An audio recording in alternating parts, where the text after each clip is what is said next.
من شر ما صنعت بولك بنعمتك علي وأعوذ بذنبي إلا أنت. السلام عليكم ورحمة الله وبركاته. بسم الله الرحمن الرحيم. إن الحمد لله نحمده ونستعينه ونستغفره ونعوذ بالله من شرور أنفسنا ومن سيئات أعمالنا. من يهده الله فلا مضل له ومن يضلل فلا هادي له. أشهد أن لا إله إلا الله وحده لا شريك له وأشهد أن محمدا عبده ورسوله. اللهم صل على سيدنا محمد وعلى آل سيدنا محمد. ربي يسر ولا تعسر، ربي تمم بالخير. ربي اشرح لي صدري ويسر لي أمري واحلل عقدة من لساني يفقه قولي. اللهم افتح علينا حكمتك وانشر علينا من خزائن رحمتك يا أرحم الراحمين. والله الذي لا إله إلا هو عالم الغيب والشهادة هو الرحمن الرحيم. والله الذي لا إله إلا هو الملك القدوس الملك القدوس السلام المؤمن المهيمن العزيز الجبار المتكبر. سبحان الله عما يشركون.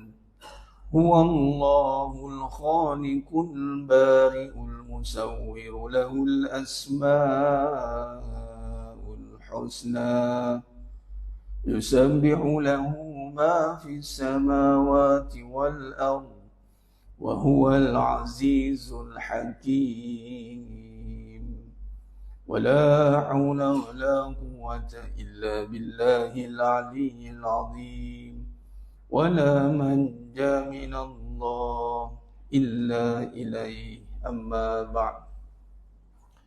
أيها المؤمنون اتقوا الله usikum wa iyaya bittaqwallah faqad fazal muttaqun. Sidang jemaah yang dimuliakan Allah Subhanahu wa taala, mudah-mudahan kita semua tergolong dalam golongan hamba-hambanya yang benar-benar bersyukur. Amin ya rabbal alamin.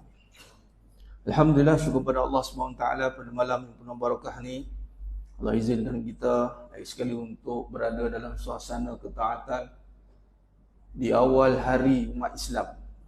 Selalu saya ingatkan diri saya dan semua jemaah sekalian, kalau kita nak betulkan kembali kehidupan kita, betulkan kehidupan mengikut susunan waktu solat, maka maghrib adalah permulaan hari kita. Maka hati-hati, kerana bila menjelang maghrib, sebelumnya waktu asar, dan di situ Allah menyatakan sesungguhnya manusia semua rugi kecuali orang yang beriman dan beramal saleh. Arti kata lain, bahawasanya apabila kita hari ini kita sangka celik mata ini subuh itulah permulaan kita, hati-hati, kerana kita dah bermula waktu maghrib dah. Maghrib, isyak, kemudian masuk subuh, zuhur, asar tu penutup dah. Bila penutup ni biasanya sinonim dengan dah habis gas. Dah habis gas, dah letih. Bila dah letih, jadi nak start balik tu, kita sangka nanti kita start. Walha kita start maghrib lah. Jadi cara nak recharge balik, kalau betul kita buat itu tidak mahu membawa pada kerugian, sudah pasti kita kena bawa perbahasan hidup kita pada iman, kerana ia membawa pada keuntungan, dan keuntungan itulah tidak akan membawa pada keletihan. Tak letih. Memang adat badan kita ulu kira cari duit keluar, nak nafkahkan keluarga, habis masa atas jalan raya kadang. Tapi sudut pandang kita nak faham kehidupan tu, menyebabkan amalan yang kita banyak lakukan jemaah sekalian, kita bimbang tak mampu merasakan keistimewaan. Kita tak mampu merasakan umat Islam adalah yang Islamu ya'lu wa la yu'la alaih. Tak mampu. Kita tak mampu merasakan bahawasanya bila kita jadi orang beriman, orang beruntung. Sebab apa? Salah percaturan hidup kita. Kita beramal tapi tak faham kehidupan. Sebab tu hati-hati. Amalan ni ibarat bekalan kita. Amalan ni ibarat, bukan ibarat dah, bekalan kita. Ibarat buruan. Baru betul. Amalan tu bekalan kita, ibarat buruan. Kita buru, ada hasil buruan. Tapi kita lupa kita berburu di hutan belantara. Kita tak kenal pun ujung pangkal hutan macam mana. Dalam sekali sesat. Memang bawa rusa, bawa kancil. Memanglah banyak, satu truk bawa. Beramal memang pahala dapat, maksudnya. Saya beramal, betul lah, Allah bayar pahala. Tapi akhirnya hidup dia macam tak ada makna. Nak mulakan contoh maghrib tu saja. Oh, letihnya. Nampak. Walhal maghrib tu lah kena recharge balik. Semangat mula, permulaan. Jadi hati-hati. Kebarangkalian tipu daya iblis itu dah menular masuk ke dalam hati-hati orang beriman. Hati-hati ni maksudnya melalui fikiran dulu. Dia tak boleh masuk terus ke hati. Dia akan masuk kepada fikiran. Dia ini dengan memberikan salah faham, meniupkan keraguan, menyebarkan sangkaan tentang dia menyangka bahawa dunia ini adalah perkara yang dia akan berusaha untuk mendapatkan hasil, yakni amalan, tapi dia terlupa untuk faham dunia itu apa. Ini yang kita tekankan dalam pembahasan hakikat kehidupan manusia. Sebab kita nak memahami dan nak faham dan nak memahami kehidupan bukan dengan berapa lama kita hidup. Sebab iblis hidup lama lagi daripada kita. Jangan kita nisbah kan, saya dah lama hidup Ustaz. Berapa lama? Saya ni 100 tahun dah. Macam tu. Iblis pun kata, aku lagi lama daripada kamu. Kalau nak ukur faham hidup dengan lama kehidupan, iblis lagi lama. Kalau nak ukur hidup dengan pengalaman hidup, iblis lagi banyak pengalaman. Daripada Nabi Adam AS, dia dah tengok kan, dia dah tengok setiap zaman. Macam Islam. Setiap zaman dia dah tengok. Satu-satu zaman dia dah tengok. Dia dah lalui semua zaman. Pengalaman apa yang iblis tak ada. Begitu. Tetapi semua itu tidak berguna di sisi Allah apabila hidupnya tidak bertemu dengan kebenaran. Habis. Walaupun Nabi Adam AS newcomer, baru dijadikan. Itu yang iblis kata tercabar. Ni orang baru ni tiba nak ngajar aku, dia siapa? Dia tak tahu orang baru ni adalah diajar direct oleh Allah. Suruhan Allah kan? Utusan Allah. Tak kisahlah baru ke lama dia. Kamu siapa? Saya kerja dengan tuanku. Tak kisahlah lama ke baru, tak apa. Kalau dia bekerja dengan tuanku jangan buat main. Sekali nama kita sampai kata. Tuanku ada seorang ni dia nampak gasak sangat, nampak gaya dia. Dia submit nama habis. Tak kisahlah dia baru kerja ke lama kerja. Jadi Nabi Adam AS orang baru. Iblis orang lama. Bertembung 2 generasi. Bertembung. Tetapi apabila iblis tidak menerima kebenaran, bahawa kebenaran apabila Allah SWT menyuruh untuk iblis faham. Saya nak kaitkan dengan kehidupan. Dengan bersandarkan kepada apanya Allah suruh. Kehidupan. Hari ini iblis, dia dah buat amalan, tapi dia lupa amalan tu satu surah juga. Tapi bila mari pada kehidupan, juga kita kena faham ini yang tertakluk dengan suruhan dan juga larangan. Sama je maksudnya. Kita tak boleh pisahkan hidup dunia ni dunia, akhirat tak boleh. Dalam perbincangan kita yang lepas, kita dah bincangkan bahawa tiada 2 pandangan. Walaupun kita ada 2 kedudukan, kedudukan dunia, kedudukan akhirat, tetapi tidak boleh memandang duanya terpisah. Tamsilannya adalah apabila kita ada 2 mata, tak bermaksud kita ada 2 pandangan. 2 mata bermaksud sepatutnya kita pandang lebih luas. Gabungan penglihatan kiri dan kanan menyebabkan kita memandang dengan lebih luas, bukan menyebabkan jumud. Iblis dan kuncunya dan juga naik presidennya Dajjal, dia akan menutup sebelah mata. Itu teorinya. Tapi fizikal memang buta sebelah mata pun. Dia tutup sebelah supaya kita sebelah ni macam ada blur sikit, tak nampak. Dia tutup tentang akhirat. Dia nampakkan dunia. Namun kita di sini kita mulakan terus bagaimana kita nak berhadapan dengan kehidupan itu. Bahawasanya tiada pandangan dunia dan akhirat di sudut kefahaman. Walaupun kedudukan ada dunia dan akhirat. Kedudukan maksudnya kita berada di dunia. Kita akan balik ke akhirat. Itu kedudukan. Namun di sudut pandangan, kita mestilah melihatnya dengan pandangan yang hak, pandangan yang benar. Iaitu apa? Dengan melihat dunia dengan kacamata akhirat. Dengan maksud bahawa ada satu lagi tabir atau satu lagi, orang kata kalau kita pergi kepada stage ni, yang mana Allah SWT terjemahkan dunia ni ibarat permainan, la'ibun walahun, permainan dan sedugurau. Surah Al-Hadid ayat 20. Bila permainan dia ada stage kan? Ada stage, ada stage, ada stage. Stage 1, stage 2, stage 3. Bila kita tahu ada stage yang akhir, kita main tu bukan stage 2 je. Kita tunggu stage akhir, final stage. Bermaksud kita main game tu sampai habis. Dan kita nak habis. Dan habis tu ada award. Dan kita nak yang hujung tu. Kita tak nak berhenti dekat stage 2. Bermaksud orang beriman beruntung sebab dia ada stage seterusnya. Dia nampak akhirat terus. Jadi bermaksud apabila dia melihat hidup ini dengan akhirat, dia melihat stage seterusnya akhirat, maka dia tidak nampak lagi dunia. Dia panggil mengakhiratkan dunia. Bila sebut mengakhiratkan dunia, maksudnya di sinilah perbahasan yang mesti kita letakkan dalam perbahasan hidup kita. Perbahasan hidup kita. Iaitu dalam melihat apa yang ada pada dunia ini adalah perjalanan untuk menuju ke akhirat. Dia maksud tak di sini dua istilah sebenarnya. Di sini kita kena setuju dalam keadaan itu.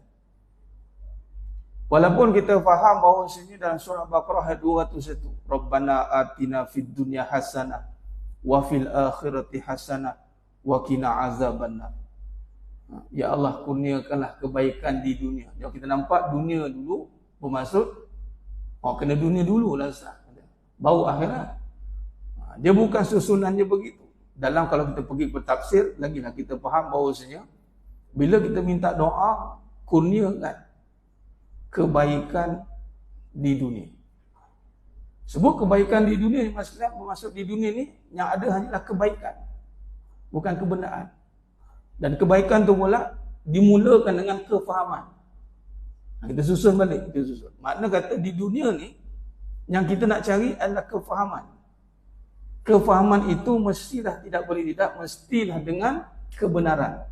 Kalau tak jumpa kebenaran ni maksudnya, tak akan dapatlah kefahaman.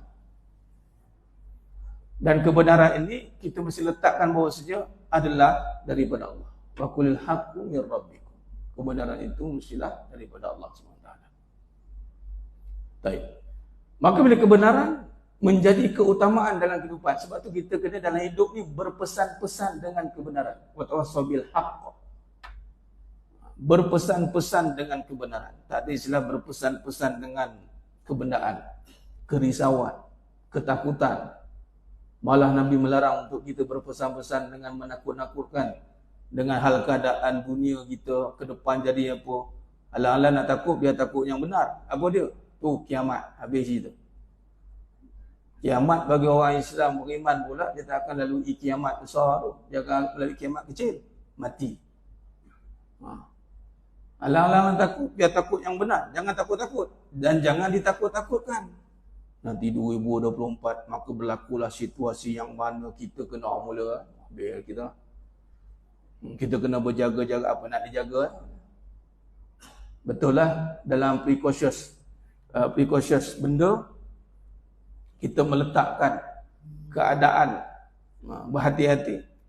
Tapi apabila kita melihat pada kebenaran itu, kita meletakkan kepada bagaimana perletakan yang benar. Apa sebenar? Itu perbahasan pada kebenaran. Ini membawa kepada perbahasan yang membawa kita kepada ridha Allah Subhanahu Wa Taala. Jadi makna kata tak ada istilah lagi dalam dunia ini perbincangan berlawanan.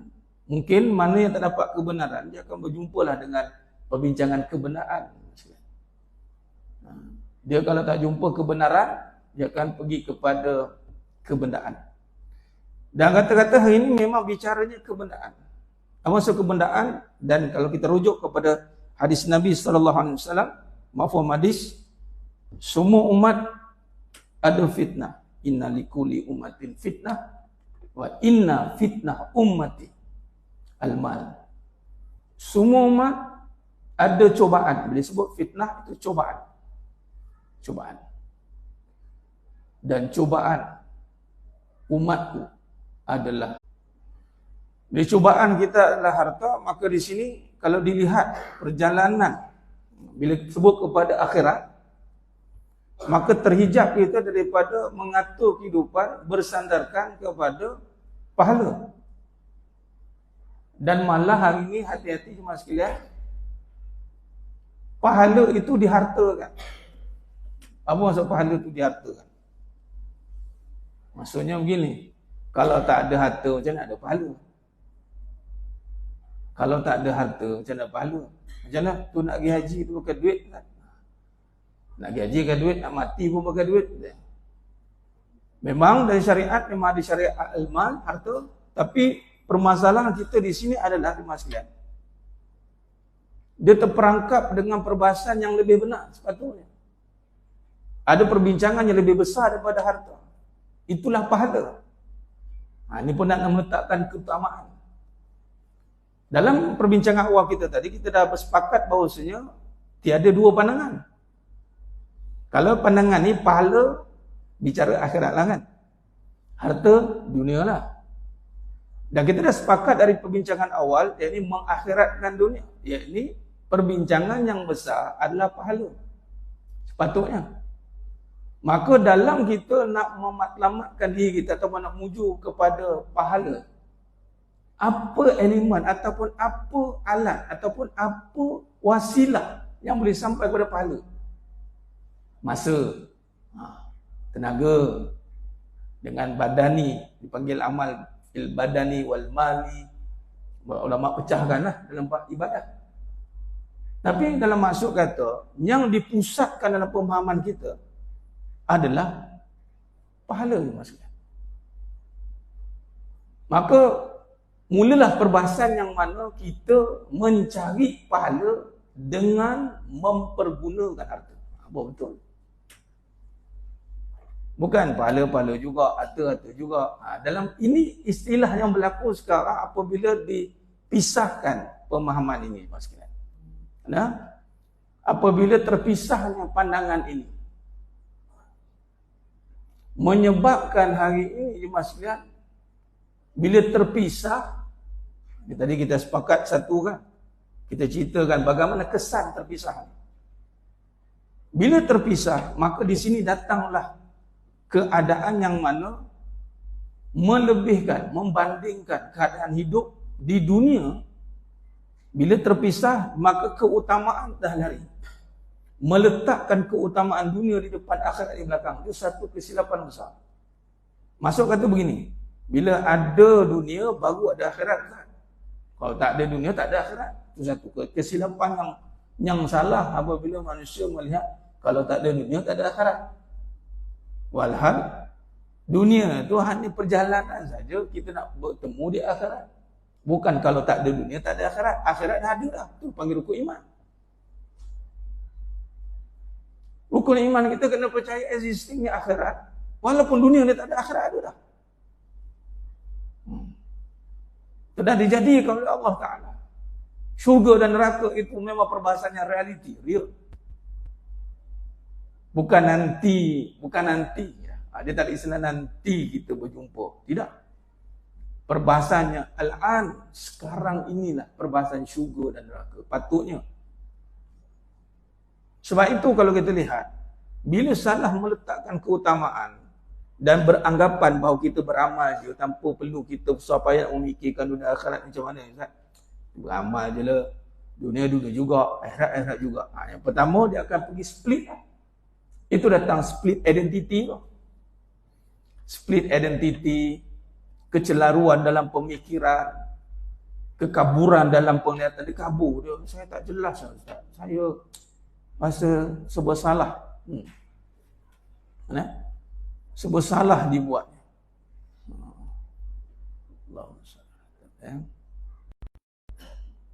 Saya nak kejar pahala dulu ke saya nak kejar dua-dua ni penting nampak gayanya. Bila dia sama, dia salah letak. Bila salah letak, maka dia kata dua-dua penting. Padahal tak ada dua-dua penting ni Mas Dan. Kita dah sepakat awal tadi, yang penting hanya akhirat. Dunia tiada kepentingan kalau tiada pahala. Kita bertegas begitu Mas Dan. Kadang kita tak ada istilah buang dunia kat sini. Istilah kita adalah tiada kepentingan aku pada dunia ini sekiranya padanya itu tiada pahala. Maka kita pun bahaskan balik. Rupanya pahala ini boleh ada pada semua perkara yang kita tengok sekarang. Tu luas balik pandangan dia. Kerana inna a'malu binniyat. Nak meluaskan balik pandangan itu dengan meletakkan pandangan yang utama. Kalau tak kerana pahala, aku tak beli kereta ni. Bunyi yang macam itu. Dan Ustaz, di mana pula kerana Allah tu Ustaz? Bila sebut pahala, akhirat man amana billah lah. Macam mana kita nak bicara tentang pahala kalau tak percaya pada akhirat? Macam mana nak cerita pada hari akhirat kalau tak percaya pada Allah? Dia satu galur tu. Dia tidak terpisah, dia bukan selain Allah tu, tetap sampai kepada Allah. Cuma dalam perbahasan kita, macam mana kita nak neutralize kan, supaya kita ni tak penat. Walaupun kita kerja banyak, tugas kita banyak.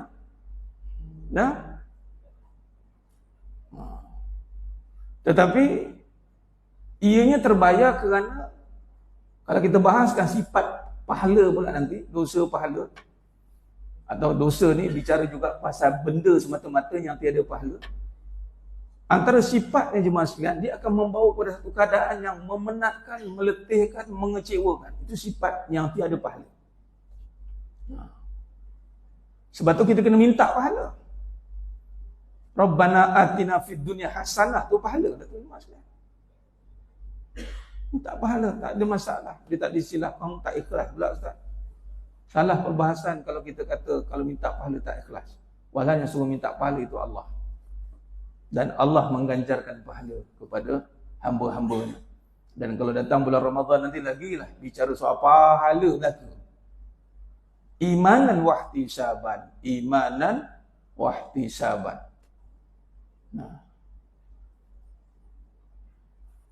Saya malam ni tersalah percaturan senang. Tapi tak apa, qadar Allah. Tadi call tadi tu. Rupanya tapi tempat baru memang kan. Malam ni saya kat masjid Munawarah. Sebab baru masuk kan. Saya tak perasan. Sudah ada call mana Ustaz tak datang. Inna lillahi wa inna ilaihi raji'un. Tak apalah. Qadar Allah. Baru 2 kali. Dia bila baru ni dia miss sikit lah. Silap. Tak apa. Nampak nama rezeki mas sekalian.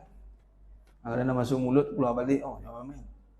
Ni bukan sebab sana sini offer lebih, sana offer sikit, jangan main-main. Ada jenis macam itu. Ni sungguh-sungguh khilaf Allah.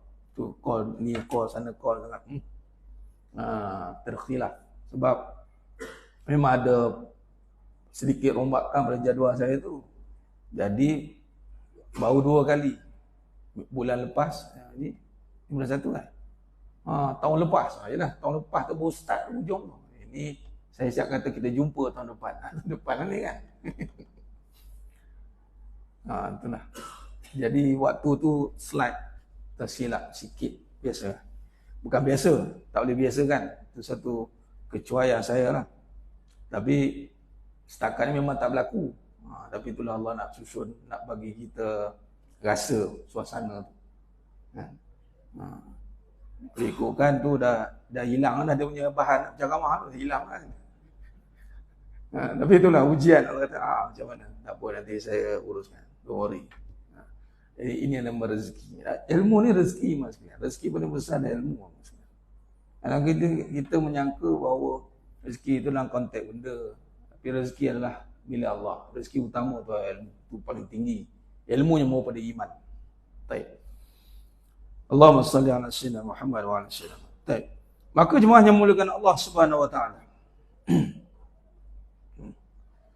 Maka bila sebut tentang kedudukan, kita membincangkan bagaimana sebab tajuk yang kita masuk dalam perbahasan kita malam ini sebenarnya adalah menyingkapi kehidupan yang benar. Menyingkapi kehidupan yang benar. Maka bila nak singkapi kehidupan yang benar, kita ada dua kedudukan tadi, dunia akhirat. Sudah pasti kedua-duanya ini berada pada perjalanan hidup kita.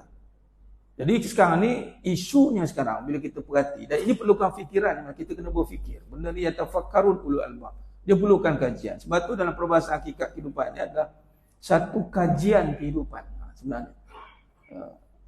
Kalau kita boleh pecahkan pada perbahasan dalam bab agama, yakni Islam, dia bukan lagi kajian lah sepatutnya. Islam, dia sebut agama, dia terus kepada kefahaman. Yufaqihu wa fiddin. Bila nak faham, dia perlukan kepada tuntutan pembelajaran, talabil ilm. Belajar insya-Allah Allah kurniakan kefahaman. Tapi dalam kehidupan ada tuntutan yatafakkarun, berfikirlah supaya kamu dapat ilmu dan faham. Dia kedudukan hidup ni memang satu tugas yang besar untuk kita berfikir semula, ataupun dalam bahasa yang saya gunakan, mentafsir semula kehidupan. Mentafsir kehidupan. Sebab tu kita tafsirkan balik perbahasan yang mana mungkin kita sudah tahu tapi kita tak benar dalam kefahaman. Macam tadi kan tahu kita kena beramal, hidup ni kita perlu pergi ke akhirat, kita kena persiapkan diri untuk akhirat. Tapi dalam kefahaman itu berlaku kepincangan. Ini berlaku menyebabkan datangnya istilah tadi kita penat. Kita jadi satu kepenatan. Penat bukan penat adat, penat pada jasad. Penat jasad ni mas sekalian adalah satu perkara yang lumrah. Tapi yang isunya adalah hati. Jadi penat. Dia letih lah. Sampai bila saya nak macam ini. Dia datang satu sifat yang berlawanan dengan orang beriman itu. Dia tak ada istilah serangan-serangan keadaan yang melemahkan hati. Walhal orang beriman itu adalah membawa kepada kekuatan jiwa. Hatinya kena kuat. Kekuatan orang beriman itu kelebihan. Maka dalam melihat dua sudut pandang ini yang telah kita satukan pada mengakhiratkan dunia tadi, lalu perbincangannya adalah pahala. Jadi mulai hari ini dan ke depan dan mungkin ke belakang tuan-tuan mungkin sudah mempraktiskannya. Maka ke depan kita kena praktiskan lebih. Yang dah buat, alhamdulillah. Yang belum buat, silakan. Yang dah buat, perkasakan lagi. Apa dia? Tadi, besarkan nilai pahala. Jangan takut-takut untuk meletakkan nilaian yang sebenar dalam perbuatan kita ni. Pahala dosa bukan menisbahkan dia baik ke jahat. Baik dan jahat di sisi Allah. Kita tidak boleh meletakkan seorang itu hukuman sebab bukan kita menghukum. Orang yang mengikut hukum dia tidak akan menghukum. Bukan maksud kita sebut pahala ni nanti orang pelik. Baik sangat nampak. Mentang-mentang dah tengah ceramah, tengah kuliah. Kadang-kadang kan kita buat satu pekerjaan. Memang satu sisi tiada bayaran, tiada kebendaan. Buat projek contoh kan. Tapi kita buat itu untuk kebaikan.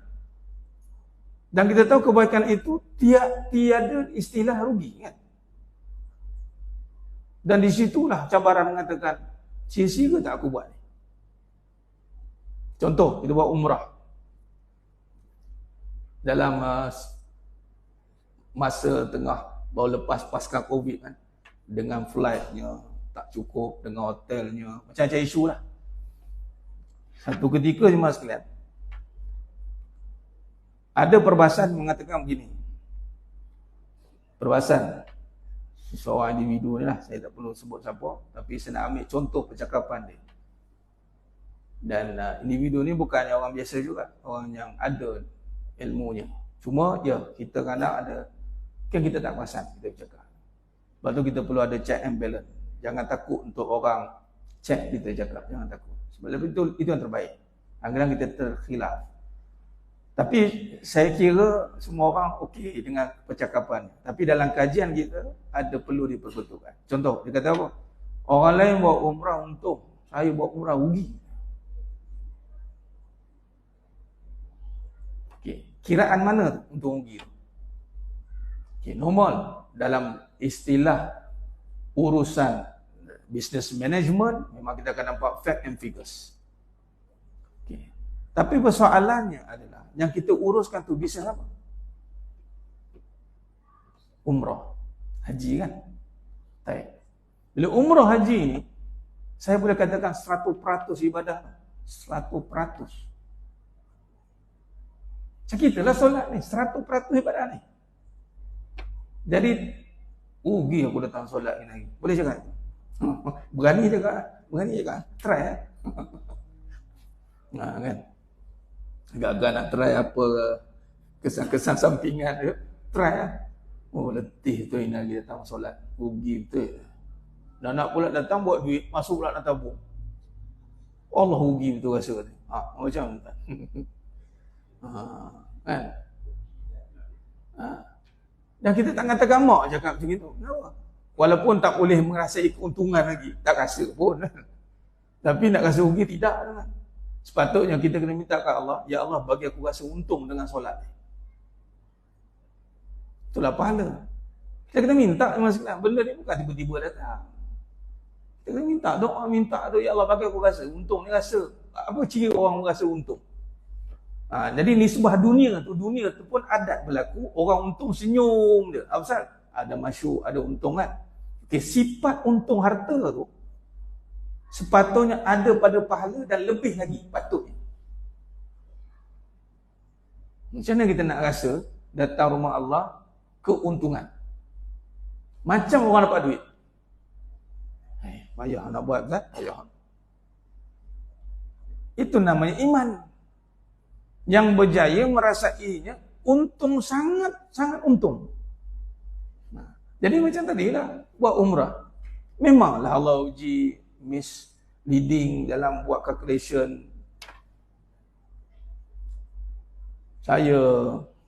Kita buat umrah juga. Untuk yang betul-betul firm company ni, tahun lepas. Saya buka company memang time PKP lepas pasca. Memang daripada harga kita kira lain, sekali jadi lain. Daripada 2,500 tiketing semua, 338. Memang dia punya different tu, memang bukan 100-200, 1,000-2,000. Jadi kalau ikut defisit tu, kat 100,000 lah sama sekali.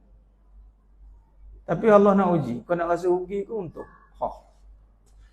Ini yang kita nak rasa rugi ke untung. Jadi kalau kita lihat pada akhirat, kita tak ada rasa rugi. Malah kita kena fahamkan di manakah keuntungan. Dan kita kena yakin, bukan kata 100,000. Syurga Allah boleh bagi kalau kita sabar dengan kehilangan 100,000. Betul tidak? Nah kalau silap hari bulan, Allah ganti 10 kali ganda daripada 100,000. Ini jaminan Allah SWT. Jadi memang at the first place. Tapi dalam bab sabar, hentaman pertama tu kita kena nampak pahala dah. Itu betul sabar. Sabar ni bukan kata lepas kita mengamuk, tumbuk orang tu baru, oh sabar aku. Itu bukan sabar dah, itu sabar riah kan. Tak ada sabar dah. Dia hentam kena sekali. Terus on the spot, on the dot, kata Nabi. Adalah fasa pertama kena. Terus nampak Allah. Innalillah terus. Bila nampak Allah, Allah boleh ganti. Allah boleh ganti. Itu maksudnya. Itu nampak Allah tu, ke Allah punya. Tapi nak rasa hati tu. Rasa ya Allah, nak rasa. Sebab tu kita kena minta Allah Ta'ala. Jadi bagaimana nak minta kalau fahaman dunia akhirat masih terpisah? Beramal juga. Tapi dunia lain, akhirat lain. Itu maksudnya. Sebab tu kita satukan balik pemahaman. Dan Iblis masuk kat situ. Iblis dia masuk, dia crack sistem pemikiran kita. Dekat. Supaya apa Iblis kata? Wala tajidu aksaruhum syakirin. kau tidak akan dapati mereka bersyukur. Apa maksud bersyukur? Ya, ini kata para ulama, kata Syekh Ramadan Al-Buti rahimahullah ta'ala, menterjemahkan nikmat jadi taat. Terjemahkan nikmat jadi taat bil makna melihat dunia ni benar-benar kurniaan Allah untuk jadikan ketaatan. Bermaksud kita tak ada istilah dunia ni aku dapat apa, aku rugi apa. Dia tak ada istilah begitu kalau ikutkan perkiraan. Sebab itu kalau kita lihat hari ini mungkin tak tahulah, mungkin ada yang dah buat jemaah gitu ke, yang mana-mana yang buat kajian. Cubalah buat kajian bagaimana orientasi pandangan para sahabat terutamanya radhiyallahu anhum ajma'in dalam menilai urusan niaga. Cuba tengok. Tak ada catatan mengatakan bahawa ya Rasul kami rugi, tak ada. Tak ada ni mas sekalian. Malah kita boleh nisbahkan, kita ambil satu kes tadi tentang Bi'ur Ruman mas sekalian, Telaga Usman. Bagaimana tengok kat situ kita dah boleh nampak dah bagaimana understanding yang Nabi didik kepada para sahabat tentang stage yang final dan itulah yang kekal. Lalu Bi'ur Ruman itu berada dalam cengkaman Yahudi, bisnes yang di sisi Yahudi itu menguntungkan kerana kena bayar dinar. Lalu Nabi kata siapa boleh membebaskan telaga Bi'ur Ruman, pahala syurga bagi, bukan pahala nak, syurga bagi. Maka sampai berita itu kepada Sayyidina Uthman bin Affan radhiyallahu anhu. Apa yang berlaku? Negotiate untuk beli share. Yahudi nak duit mas kan? Yahudi nak duit. Lalu kita nak pahala. Lalu kita boleh tawarkan lebih tinggi daripada apa yang dia nak. Ketika ditawarkan 10 ribu dinar, Sayyidina Uthman bin Affan radhiyallahu anhu tawarkan 12,000 dinar, up lagi 2,000. Terkejut dia, boleh bayar? Boleh. Pertama di segi kapasiti Sayyidina Uthman bin Affan radhiyallahu anhu. Dan yang hebat lagi mas sekalian, di saat nak conquer market, tengok kita perlukan usahawan yang begini mas sekalian. Orang yang nampak dunia ni akhirat. Apa dia buat? 2 hari niaga, sehari Sayyidina Uthman niaga, kemudian Yahudi niaga. Dalam sehari niaga, dia ambil stok 2 hari. So besok bukan boykot tak beli dah, boykot sebab ada ganti lah. Tu cara dia. Ada ganti lah. Jadi tak datang beli.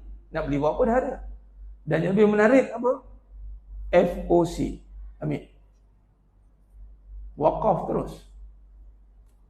Kita kalau barang semua dalam mahal benda tu, kita ketuk tangan. Satu cukup.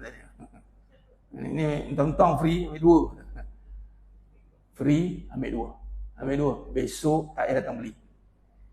Tengok mas sekalian. Dan inilah orientasi pahala. Walaupun nampak calculation awal rugilah, nampak rugi kan? Tak dapat apa-apa return. ROI tak dapat, return of investment dunia. Tapi nak cerita return of investment dunia apa dah kalau semuanya return of akhirat dan pahala. Bila ini berjaya disuburkan dalam hati umat Islam akhir zaman, tengok bagaimana by Muslim first akan menjadi solid. Semua bisnes-bisnes kita menjadi hebat apabila kita nampakkan balik. Kena player yang utama tu, the first layer, nampak pahala. Itu je mas sekalian. Jadi insya-Allah dalam perbahasan ini kita boleh simpulkan dalam perbincangan kita pada malam ni je mas sekalian. Yang pertama, kita dah satukan kefahaman bahawasanya tiada dua pandangan, iaitu yang satu saja mengakhiratkan dunia. Bagaimana mengakhirat dunia dengan kita mengumpulkan kepada orientasi pahala dalam urusan kehidupan kita di dunia ini. Walaupun urusannya dunia. Jadi tiada apa kepentingan pun di dunia melainkan kalau sekiranya padanya ada pahala, maka disitulah ada kepentingan kita. Jadi wallahu alam, ini perbincangan itu pada malam yang penuh barakah ni. InsyaAllah kita sambung lagi pada siri akan datang. Mohon ampun maaf daripada saya ada kekurangan. Kata-kata itu kurang bicara dan payan-payan. Hanya Allah Ta'ala sajalah yang mampu menyempurnakan perbahasan kita pada malam yang penuh barakah. Aku qali hadza wa sallallahu wa lakum wa bila taufiq wal hidayah. Assalamualaikum warahmatullahi wabarakatuh. Tangguh dengan tasbih kafarah dan suratul asr.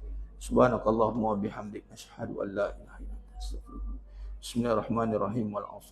Innal insana lafi khusr illa alladhina amanu wa 'amilus salihati. Tawasaw bil haqq wa tawasaw bis sabr. Wallahu a'lam bissawab.